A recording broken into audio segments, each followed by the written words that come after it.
welcome to The Explainer. Today, we're going to unlock a secret that's kind of hidden in plain sight on financial statements.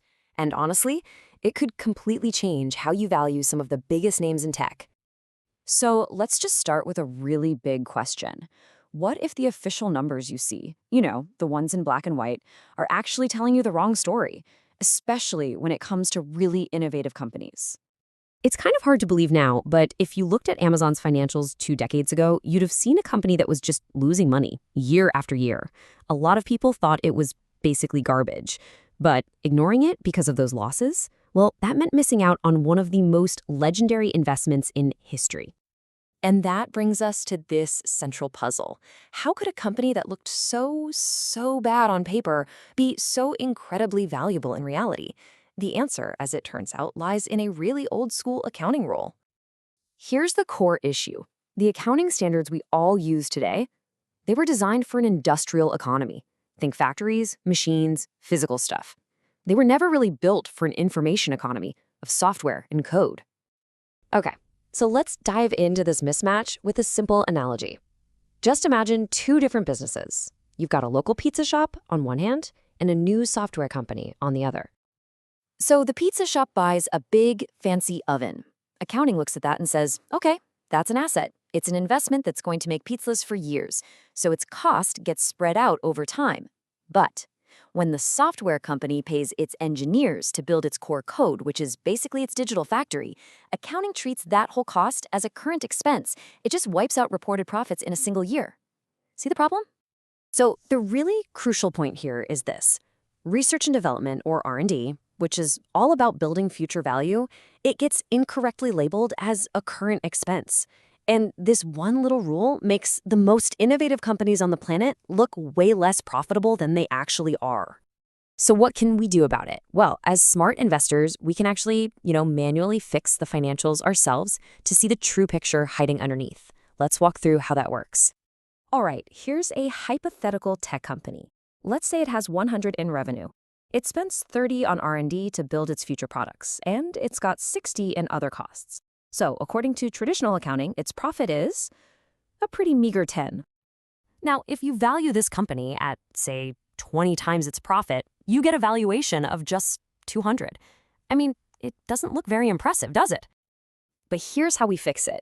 It's actually a 2-step process. First, we take that 30 in R&D, and we don't treat it as a current cost. We treat it as a long-term investment, an asset. Then, instead of expensing it all at once, we spread that cost out over its useful life, maybe something like 6 years. This is a process called amortization. And just look at the difference this makes. Instead of that huge 30-point hit to the profit, we now have just 5 in amortization expense for the year. And where does that 5 come from? It's simply our 30 investment spread across its 6-year lifespan. And just like that, the company's real underlying profit isn't 10 anymore. It's 35. We're talking a 3.5 times increase. So what about its valuation? Well, using that very same 20x multiple, it jumps from 200 all the way up to 700. Now that is the hidden value that traditional accounting completely misses. And this right here is why so many high-growth tech companies can look ridiculously expensive on the surface. Now, I know this probably seems like a magic trick, but before you run off and start applying this to every tech stock you see, you have to be aware of this huge trap that honestly a lot of investors fall right into. This entire adjustment, this whole idea, it only works if the money being poured into R&D is actually creating a product that people want and that will make money in the future. So if a company is just burning through cash on R&D without any real results, without creating a new engine for growth, then it's not an investment. It's just a loss. It's literally money being thrown down the drain.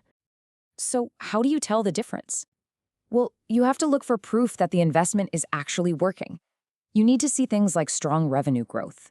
You need to see a high return on invested capital, which just means for every dollar they invest, are they getting more than $1 back in profit?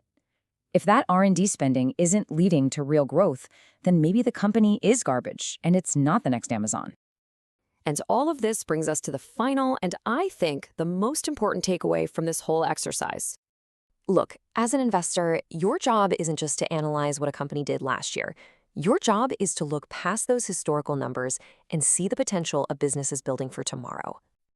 This technique of capitalizing R&D, it helps you pierce right through the fog of standard accounting rules. It lets you see the real economics of a company's business model and what its strategy for the future actually is. And that leaves us with one final thought to chew on.